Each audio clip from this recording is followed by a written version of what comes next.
میں ایک کتاب کا نام آپ کو بتاتا ہوں، ہیپی منی، مائیکل نارٹن اور ایلزابتھ ڈن کی کتاب ہے، اور اس کا کرکس یہ ہے کہ پیسہ گیو کرنے سے خوشی آتی ہے.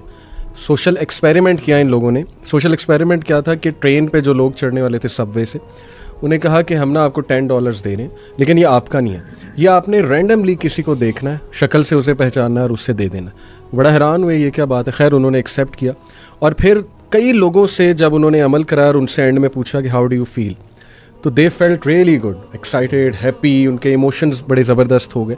تو یہ کرکس اس بک کا یہ کہ پیسہ دینے سے جو ہے وہ خوشی بھی آتی ہے الحمدللہ.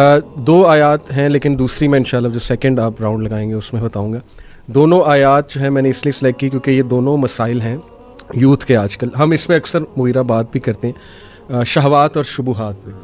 شبہات کے حوالے سے یہ آیا ایکچولی ابن عباس رضی اللہ عنہ کی بھی فیوریٹ آیا ہے اکارڈنگ ٹو اے نریشن. ایک صحابی نے ابن عباس سے پوچھا کہ آپ کی فیوریٹ آیا کون سی ہے، تو اس زیادہ تر صحابہ کی وہ ہے قل یا عبادی الذین اسرفوا علی انفسہم لا تقنطوا من رحمۃ اللہ، لیکن ابن عباس نے کہا کہ میری یہ فیوریٹ آیا ہے. وہ صحابی بڑا حیران ہوئے کہ اس میں تو کیا ایسا مطلب ہے، یہ موضوع ایسا کہ آپ کا فیوریٹ ہے. انہوں نے کہا اس میں ہوپ ہے، ہوپ فار دوز جنہیں وسوسے آتے ہیں، ڈاؤٹس آتے ہیں. تو آیت ہے ورس 260، وَإِذْ قَالَ إِبْرَاهِيمُ رَبِّ أَرِنِي كَيْفَ تُحْيِي الْمَوْتَى قَالَ أَوَلَمْ تُؤْمِنْ قَالَ بَلَىٰ وَلَٰكِنْ لِيَطْمَئِنَّ قَلْبِي.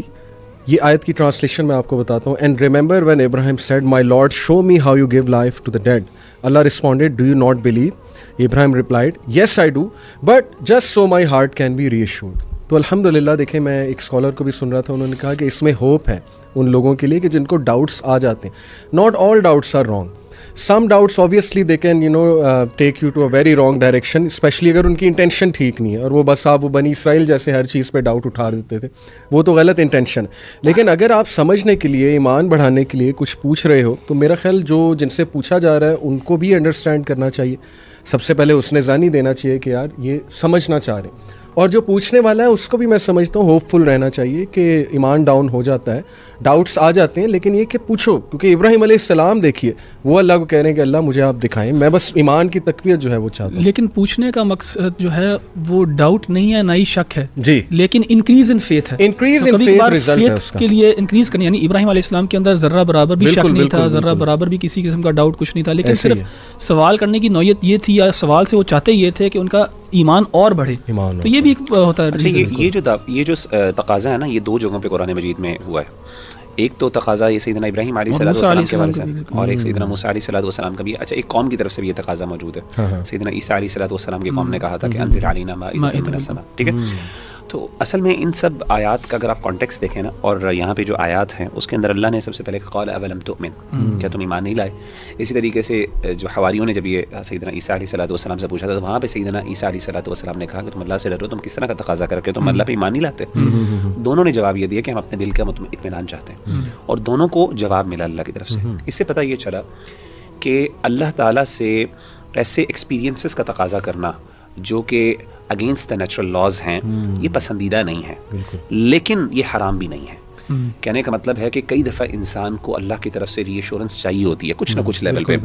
اور میں آپ کو بتاؤں، یقین کریں، انسان کوئی بھی ری ایشورنس علی بھائی نہیں دے سکتا. میں نے دیکھا ہے بڑے بڑے لوگ ہمارے پاس آتے ہیں، بڑے سمپل ڈاؤٹس ہوتے ہیں، بڑی مشکل، ہم بڑا اچھا ان کو اپنی طرف سے جواب بھی دیتے ہیں، سیٹسفائی ہو پاتے، لیکن ناٹ سیٹسفائی دیم سیلف. اس سے پتہ یہ چلتا ہے کہ معاملہ چونکہ دل کا ہوتا ہے نا، اور دل کا اختیار صرف اللہ کے، شرع صدر اللہ کے ہاتھ میں ہوتا ہے. اسی لیے جب تک اللہ کی مدد نہیں ہے، اللہ کی طرف سے انشراح نہیں پہنچے گا، فائدہ نہیں ہوگا. تو اسی لیے میں سمجھتا ہوں بھائیوں کو، دیکھیں اللہ کے ساتھ اور آپ کا تعلق ہے نا، وہ ایک پرسنل تعلق ہے. آپ اللہ کے ساتھ جو مرضی باتیں کریں، آپ کا تعلق ہے، ہم اس میں کوئی انٹروین نہیں کرتا. یہ تقاضے اللہ سے کرنے میں ایز لانگ ایز اگر مقصد جیسے انہوں نے کہا کہ دین پہ شک نہیں ہے اور اطمینان ہے، تو انسان بڑھانے کے اس دور میں، خاص طور پر میں سمجھتا ہوں اس دور میں جب اتنے ڈاؤٹس ہیں، اتنے مسائل، اور انسان اگر انفلوئنس ہو رہا ہے، اللہ سے دعا مانگے، اللہ مجھے دکھا. میں نے خود اپنے لیے کئی جگہ ایسے واقعات ہوئے، میں نے اللہ سے دعا کی اور میرے ساتھ ایسے ایسے واقعات ایکسپیرینشیل، جیسے کہتے ہیں نا اللہ کی ایگزسٹنس کے لیے ایک ایکسپیرینشیل ایویڈنس ہی ہوتا ہے آپ کا.